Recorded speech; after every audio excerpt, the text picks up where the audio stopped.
Yan, dito tayo sa Center Mall. Hanapin natin yung Jack's. Ayun o, Jack's Restaurant. Isa rin sa pinaka matagal ng restaurant sa Baguio City. Yan, Jack's Restaurant. Diba, doon tayo makan nila. Dr. Ricardo mat lang nito eh. Servings.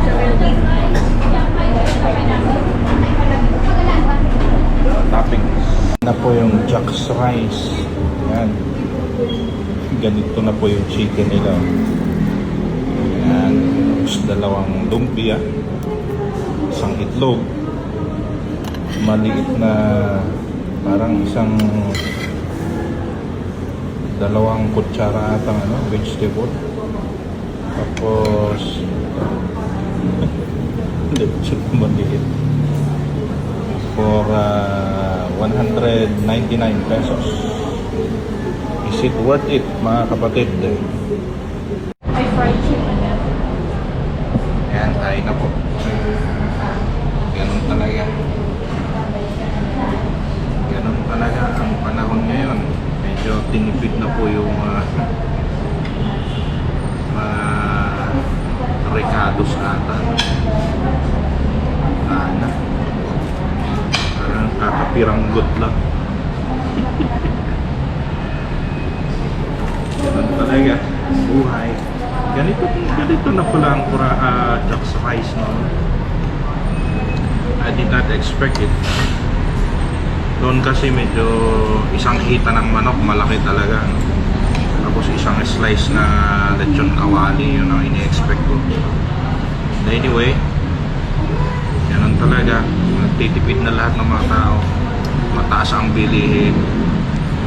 Meron pa tayong crisis na hinaharap sa Middle East.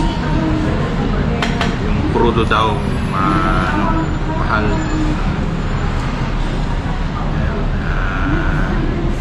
Yun siguro ang i-blame natin. So yung satisfaction natin parang wala lang. Ganun talaga. Kain na po.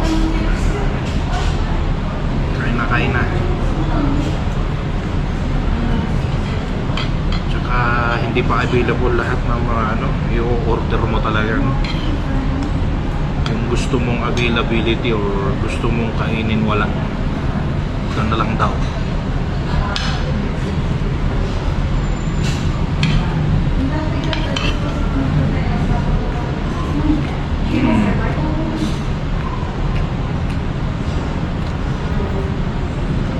Okay lang.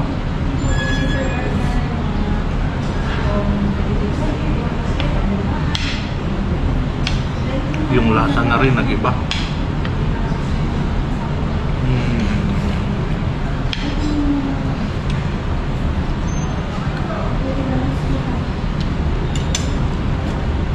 Yung lasang natikman mo noon, hindi na yung lasa ngayon titikman mo.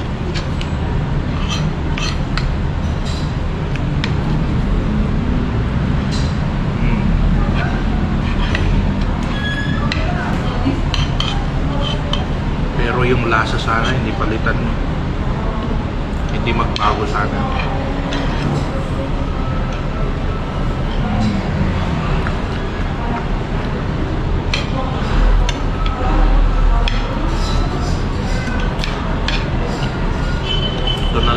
Ito na lang yung natira sa lechon.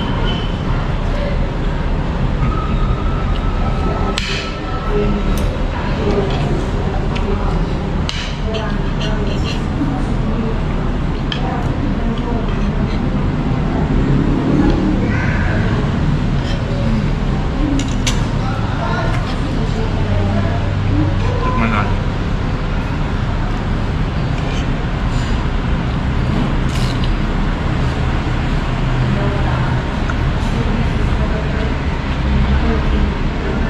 May lasa pa rin itong Shanghai.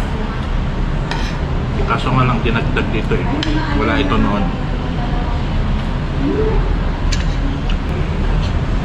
Last bite.